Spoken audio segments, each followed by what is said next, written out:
Good day to you all, ladies and gentlemen. Have you ever wondered on the gist of social attitudes towards wildlife conservation and biodiversity? Well, in this video we will be showing, expagurating, expounding and explaining on this interesting topic in environmental studies.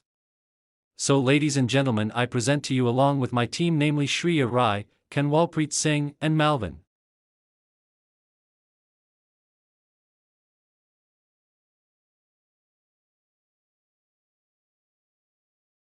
I want to tell you a story about how people feel about wildlife and why that feeling matters.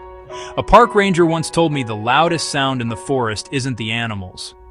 It's the moment a person decides to care. Because when people care, they protect. And when they protect, biodiversity, the big, beautiful web of life, gets a chance to breathe. But here's the twist. Our attitudes aren't fixed. A farmer who loses crops to elephants can feel frustrated. Totally understandable. Then a community builds smarter fences and plants buffer crops, and suddenly those elephants are neighbors, not enemies. In a city, a kid sees a bee and thinks sting. Then they plant a tiny balcony garden, watch pollinators show up, and now that kid is a scientist in training.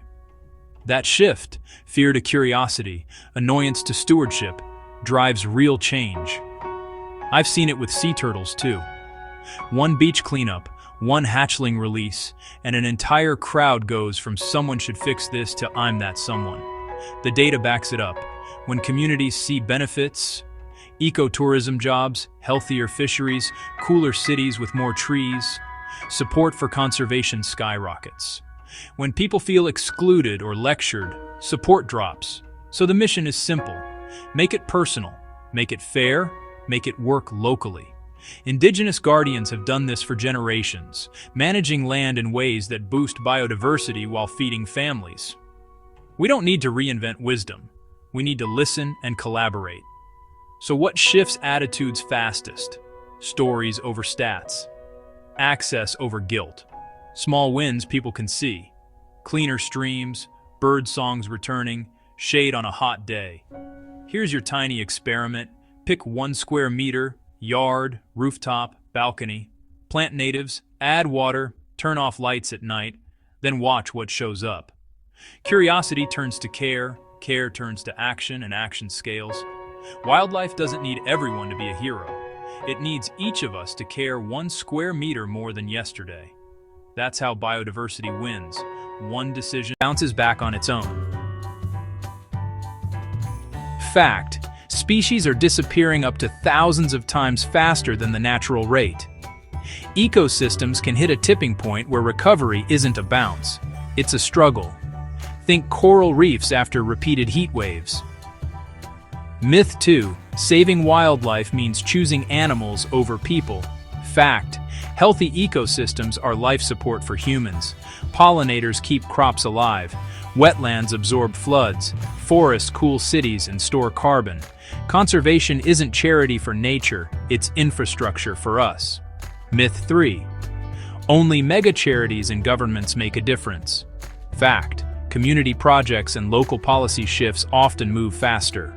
Native plant yards, light-out campaigns during migration, local wetland protections scale up when lots of people do a little. Myth 4.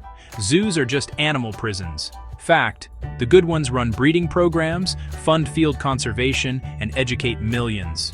Not every facility is equal, so look for accreditation and transparency. Myth 5. Recycling and going paperless are the main ways to help. Fact. Useful, but the heavy hitters are smarter land use, habitat restoration, consumption choices, like sustainable seafood, products that don't drive deforestation. Myth 6.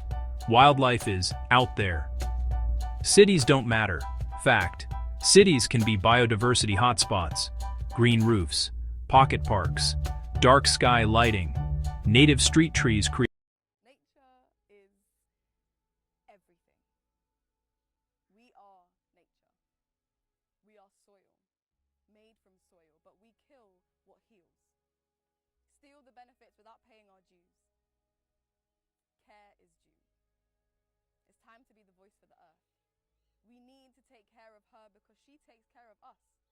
providing everything